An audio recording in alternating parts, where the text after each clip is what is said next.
नमस्कार, मैं डॉक्टर रजनीश कुमार आप सभी का एक बार फिर से हार्दिक स्वागत करता हूँ। प्रिय विद्यार्थियों, आज मैं बहुत ही महत्वपूर्ण विषय पर चर्चा करने जा रहा हूँ और एक ऐसा विषय है जिसको लेकर आप सभी बहुत परेशान हैं।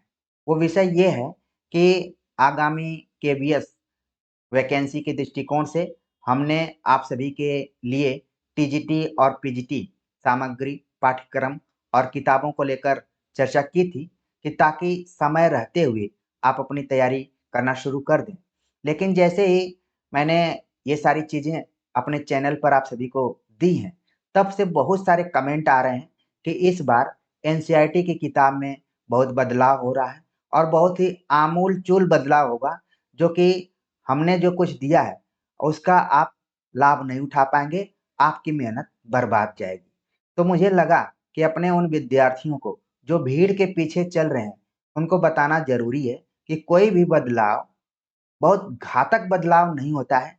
थोड़ा-मोड़ा बदलाव हो सकता है, 10 से 15% का बदलाव हो सकता है।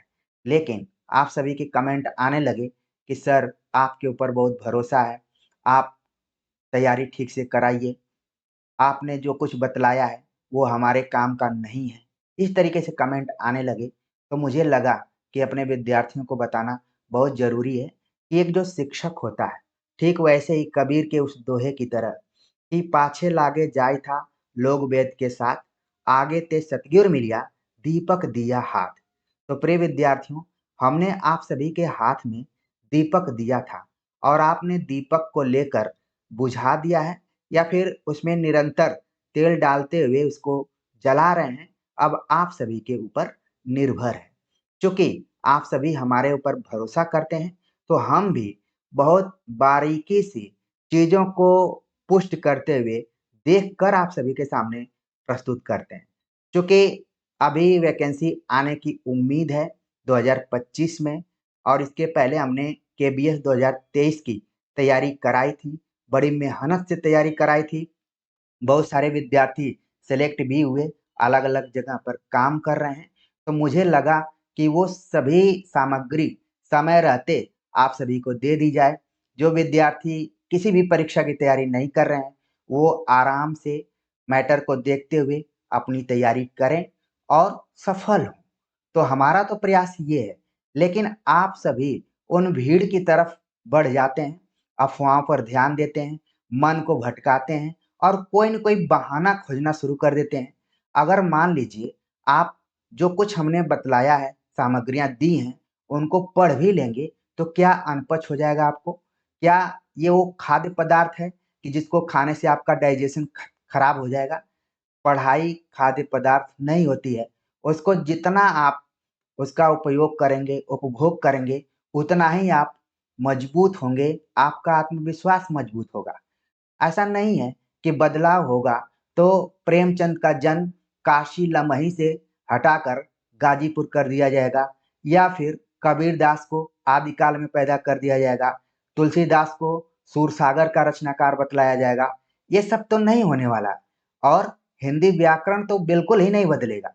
तो कहने का मतलब ये है कि आप सभी इधर-उधर भटकने का प्रयास मत कीजिए और एक चीज़ और कहूँगा कि बहुत सारे विद्यार्थी हैं जो माप-तौल कर पढ़ाई करना चाहते हैं। वो पूछते हैं कि जितना आपने दिया है उतना हमारे लिए सफिशिएंट है, उतना ही पढ़कर हम सेलेक्ट हो जाएँगे। अरे भाई मैं कोई रजिस्ट्री तो नहीं करूँगा कि आपको इतना ही पढ़ना है और इतना ही पढ़ना है। आपको हमने एक गाइडलाइन दी हुई है, उसके हिसाब से आप पढ़िए। कोशिश यही रहती है कि आपको शत-प्रतिशत चीज़ें दे दी जाएँ जिससे कि आप सफल हो जाएँ। माप-तौल कर पढ़ेंगे तो फिर वही 1-1, 2-2 नंबर से आप पीछे होते जाएँगे और कई बार आपको एग्ज़ाम में बैठना पड़ जाएगा। इसलिए जो गाइडेंस दी जा रही है, जो चीज़ें बतलाई जा रही हैं, हमारा दृष्टिकोण तो कोई व्यावसायिक नहीं है। हमने तो कोई बिज़नेस नहीं किया है कि आपसे मैंने इतना ले लिया है और आपको मैं भुलवा रहा हूँ। ये बहुत ही सच्चे दिल से जिस दोहे का हमने आपको यहाँ पर एक बताया कि पाछे लागा जाए था लोकवेद के साथ आगे ते सतगिर मिलिया दीपक दिया हाथ। इतने ईमानदार शिक्षक आप दीपक लेकर खोजेंगे भी तो नहीं मिलेंगे। तो ध्यान रखिए, हम शौक के तौर पर पढ़ाते हैं, दिल से आपको पढ़ाते हैं। इसलिए समय रहते हमने आप सभी को बतलाया है। अब आपकी संतुष्टि के लिए हमने एनसीईआरटी की वेबसाइट को यहाँ पर ओपन किया है, खुला हुआ है। अब देख लेते हैं कि एनसीईआरटी में कितना बदलाव हुआ है, कितना बदलाव नहीं हुआ है। जब मैं आप सभी से चर्चा कर रहा हूं तो 6 अप्रैल 2025 है और संयोग से रामनवमी का दिन है। तो रामनवमी के दिन पर हम चर्चा कर रहे हैं तो सही चीजें ही आपको दिखलाएंगे। यहाँ पर देखिए, यहाँ पर पूरा डेट इत्यादि दिया गया है, कब मैं आप सभी से चर्चा कर रहा हूँ और सब भी दिया गया है। राष्ट्रीय शैक्षिक अनुसंधान और प्रशिक्षण परिषद, जिसको अंग्रेजी में national council of educational research and training नाम दिया जाता है, जिसका शॉर्ट में हम बोलते हैं एनसीईआरटी। अब हम नीचे चलते हैं और देखते हैं कि टेक्स्ट बुक का एक सेक्शन लगा हुआ है। आप देख रहे हैं कि टेक्स्ट बुक जैसे ही मैंने किया, ई बुक्स का एक यहाँ पर सेक्शन खुल गया।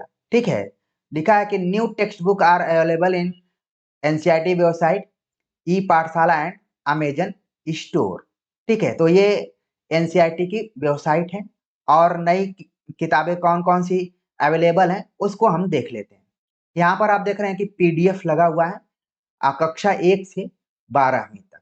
ठीक, अब हम इसको क्लिक करते हैं और आपकी संतुष्टि के लिए, जो कि केवीएस टीजीटी में 6 से 10 तक की किताबें पढ़नी है और पीजीटी में 11 से 12 तक की किताबों को पढ़ना है। तो सबसे पहले हम टीजीटी की किताबों पर चर्चा करेंगे। तो हम खोलते हैं कक्षा 6 की किताब को। ठीक है, और हिंदी विषय में हम देख रहे हैं कि सिर्फ एक किताब का नाम आ रहा है, उसका नाम है मल्लाहार। तो जाहिर सी बात है कि हमने मल्लाहार के बारे में बात नहीं की है। यही वो किताब है जो कि अभी कक्षा 6वीं में बदली हुई, चेंज हुई आपको दिखाई पड़ रही है।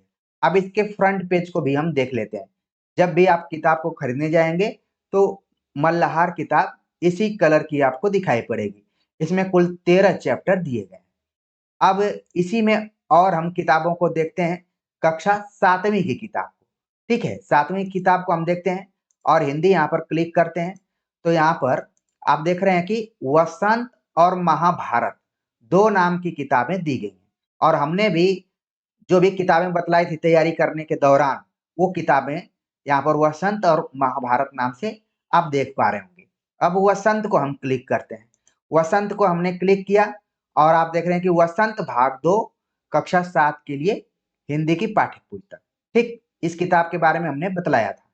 अब महाभारत वाली किताब को भी हम देख लेते हैं। ठीक है, इसके बाद हम महाभारत वाली किताब को भी देख लेते हैं, जिससे कि आपको लगे कि नहीं भाई, जो चीजें बतलाई गई हैं वो देख कर बतलाई गई हैं। ठीक है, ये देखिए यहाँ पर अगर बदलाव होता तो एनसीईआरटी की वेबसाइट है, यहाँ पर भी एनसीईआरटी को डालना चाहिए या फिर रखना चाहिए ताकि चीजें एकदम से क्लियर रहे। ठीक है, बाल महाभारत कथा 7वीं के लिए यहाँ पर लगाई गई है। इस किताब की चर्चा हमने की थी। अब हम बात करते हैं कक्षा 8वीं के लिए। ठीक है, हिंदी विषय पर हमने क्लिक किया और देख रहे हैं आप कि वसंत और भारत की खोज 2 किताबें यहाँ पर लगी हुई हैं जो कि आपको पढ़नी है। बाकी के दिमाग में आ रहा हो कि ध्रुव और संक्षिप्त बुद्धचरित पढ़ना है कि नहीं, बिल्कुल नहीं पढ़ना है। जिन किताबों को पढ़ना था, पिछले बार के सिलेबस के आधार पर जो कुछ चीजें थी हमने डिस्कस की है। अब उन किताबों के आपके सहूलियत के लिए मैं यहाँ पर दिखा रहा हूँ ताकि आपको लगे कि ये विश्वास बरकरार रहे। ये नहीं कि भाई ऐसे ही बताया जा रहा है। वसंत भाग 3 आप देख रहे हैं यहाँ पर 8वीं के लिए लगा हुआ है। इसी में और देख लेते हैं, 8वीं में जो भारत की खोज लगा हुआ है उसको भी देख लेते हैं। ठीक है, तो आपको लग रहा होगा कि परिवर्तन अगर होता है इन किताबों में तो जाहिर सी बात है कि एनसीईआरटी अपने वेबसाइट पर डालता। ठीक है, यहाँ पर आप देख रहे हैं कि भारत की खोज, ये भी आपको पढ़ना है। अब हम बात कर लेते हैं 9वीं में लगे हुए पुस्तकों के बारे में कि कौन कौन सी पुस्तकें लगी हुई हैं। हिंदी पर हमने क्लिक किया, आप देख रहे हैं कि क्षितिज और कृतिका, इन 2 किताबों की चर्चा की गई थी। तो क्षितिज क्या हो गया, यहाँ पर हम देख लेते हैं। ठीक, वही किताब है जिसकी चर्चा हमने की हुई थी, क्षितिज भाग 1। ठीक, अब बात कर लेते हैं हम और जो किताब लगी हुई है 9वीं में हिंदी विषय में। ठीक, अब आप देख रहे होंगे भाई, जो कुछ सामग्री है उसका हमें अध्ययन करना है और अध्ययन अगर आप कर लेते हैं तो ऐसा नहीं है कि आपको वो हानि को ही पहुंचाएगी, कुछ न कुछ लाभ ही मिलेगा आपको। कृतिका भाग 1। ठीक, अब हम बात कर लेते हैं 10वीं क्लास की में कौन सी पुस्तकें लगी हुई हैं। हिंदी पर हमने क्लिक किया और आप देख रहे हैं कि क्षितिज भाग 2 और कृतिका दोनों किताबें लगी हुई हैं। तो क्षितिज भाग 2 को हम देख लेते हैं। यहाँ पर आप देख रहे हैं क्षितिज भाग 2 लिखा हुआ है। ठीक, इसके बाद हम कृतिका को भी देख लेते हैं। तो इससे आपका पूरा टीजीटी वाला जो पैटर्न है या सिलेबस है वो पूरा आपका कवर हो जाएगा। ठीक, तो कृतिका को आपने देख लिया, कृतिका भाग 2।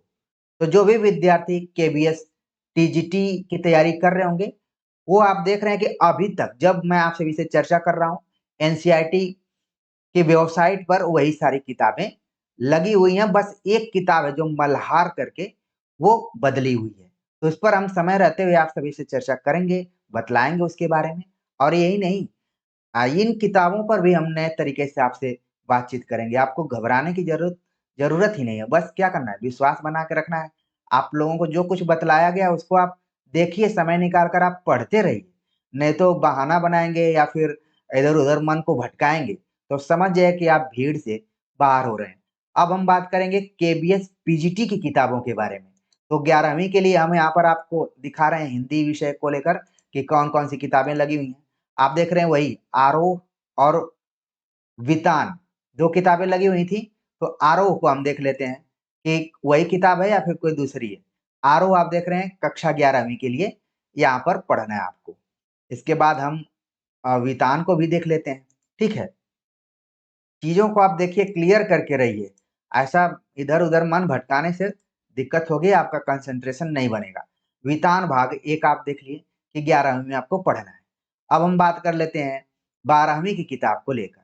ठीक, 12वीं की किताब को लेकर हम बात करें तो इसमें जो किताब आ रही है हिंदी का, देखते हैं कि आरोह और वितान, बस नाम वही है, बस इसका खंड बदल रहा है।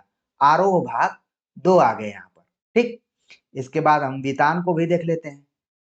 तो देखिए, आपको भटकना नहीं है। मेरा ध्यान यही है कि हम इतना मेहनत से आप सभी को मैटर उपलब्ध कराएं और आप इधर उधर कर रहे हैं कि पता नहीं ये मेरे काम में आएगा कि नहीं। माप तौल कर पढ़ाई मत कीजिए। मैं आपसे किसी भी परीक्षा की तैयारी आप कर रहे हैं तो अगर मापेंगे तौलेंगे तो माप तौल के आधार पर ही नंबर भी मिल जाएगा। तो वितान भाग 2 आप देख रहे हैं कि वही पढ़ना है। एक किताब थी अभिव्यक्ति और माध्यम। ठीक है, वो कंबाइंड दोनों क्लासों में चलती है। तो हिंदी का हम देख लेते हैं, वो किताब जरूर आपको दिखाई पड़ेगी, अभिव्यक्ति और माध्यम यहाँ पर। ठीक, इसको अगर क्लिक करते हैं तो ये किताब आपको दिख जाती है। तो जितनी भी किताबों के बारे में आप सभी से हमने चर्चा की थी, सभी किताबें अभी एनसीईआरटी की वेबसाइट पर उपलब्ध हैं। ठीक है, तो यहाँ पर आप देखिए, जब मैं आप सभी से चर्चा कर रहा हूँ इसके हिसाब से आप देख लेंगे कि कितना मैंने सही आपको गाइडेंस किया था और क्या-क्या उसमें से पढ़ना है। ठीक है ना? अगर बदलाव भी होता है विज्ञापन के बाद तो 10 से 15% के आसपास में बदलाव होगा, लेकिन तब तक आपकी 80% तैयारी हो चुकी रहेगी। 85% तैयारी आपकी हो चुकी रहेगी, तो फिर आपको घबराहट नहीं होगी।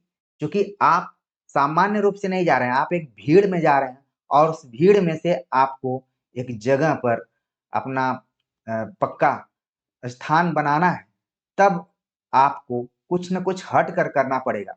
नहीं तो इधर-उधर भटकते रहेंगे, तो फिर दिक्कत हो जाएगी। तो प्लीज़ मैं आप सभी से यही आग्रह करूँगा कि जो हमने केवीएस टीजीटी और पीजीटी के लिए प्लेलिस्ट दिया हुआ है, आप ईमानदारी से उसको देखिए, शॉर्ट नोट्स को देखिए, प्रैक्टिस सेट को देखिए और अपनी तैयारी को करते जाइए। जब तक कोई नई इस तरीके की सूचना नहीं आती है, सूचना आएगी तो आप सभी को तो बताएँगे ही बताएँगे। हमने पूछा विद्यार्थियों से जो लिख रहे हैं कि बुक चेंज हो गई है, बुक चेंज हो गई है, तो हमने कहा कि भाई लिंक दीजिए, क्योंकि हम जो चीज़ आपसे शेयर कर रहे हैं वो इसी के आधार पर कर रहे हैं कि जब भी हम वेबसाइट को खोल रहे हैं तो हमने भी किताबों को देखा कि ये किताब अभी तक मौजूद है। जो परिवर्तन हुआ था वो किताब आप देख लिए होंगे। हाँ, मान लीजिए कि अब बाद में ये अपडेट करता है तो उस हिसाब से फिर मैं आप सभी को बतलाऊंगा कि कौन कौन सी किताबें आ गई हैं। नहीं तो आप सभी को अगर कोई लिंक हो तो उसको ज़रूर कमेंट बॉक्स में शेयर कीजिए ताकि सही जानकारी तक हम पहुँचे। अभी तक तो हमने यही सब कुछ देखा हुआ है। आप सभी के पास भी मोबाइल है, लैपटॉप है, कंप्यूटर है, सब चीज़ है। आप भी चेक कर लीजिए। चेक करने के बाद आराम से आप तैयारी कीजिए और एकाग्रचित्त होकर तैयारी कीजिए। मान लीजिए 40, 50, 60 वीडियो देख ही लेंगे और उसमें कुछ न कुछ चीज़ें आप पहले से पढ़े होंगे, कुछ नई चीज़ें जुड़ जाएँगी, तो आप मजबूत होंगे। ऐसा नहीं कि आप कमज़ोर हो जाएँगे। टाइम किसने बचाया है? टाइम किसी ने नहीं बचाया है। टाइम तो अपने नियत हिसाब से टक, टक, टक, टक करते हुए आगे बढ़ता जा रहा है, बढ़ता जा रहा है। आपको उसका पीछा करना है। तो प्लीज़ आप किसी ने कभी कोई समय नहीं बचाया है और मेहनत कीजिए, निश्चित तौर पर सफलता मिलेगी। तो मुझे लगा कि अपने विद्यार्थियों को थोड़ा-सा बताना पड़ेगा कि भाई ठीक है, बदलाव होगा तो उसके आधार पर हम देखेंगे, लेकिन पढ़ाई को माप-तौल करके मत पढ़िए। जो चीज़ें बतलाई गई हैं, वो एकदम सटीक बतलाई गई हैं। तो आप सभी के कमेंट का मुझे इंतज़ार रहेगा। मिलते हैं एक नए टॉपिक के साथ, तब तक के लिए नमस्कार।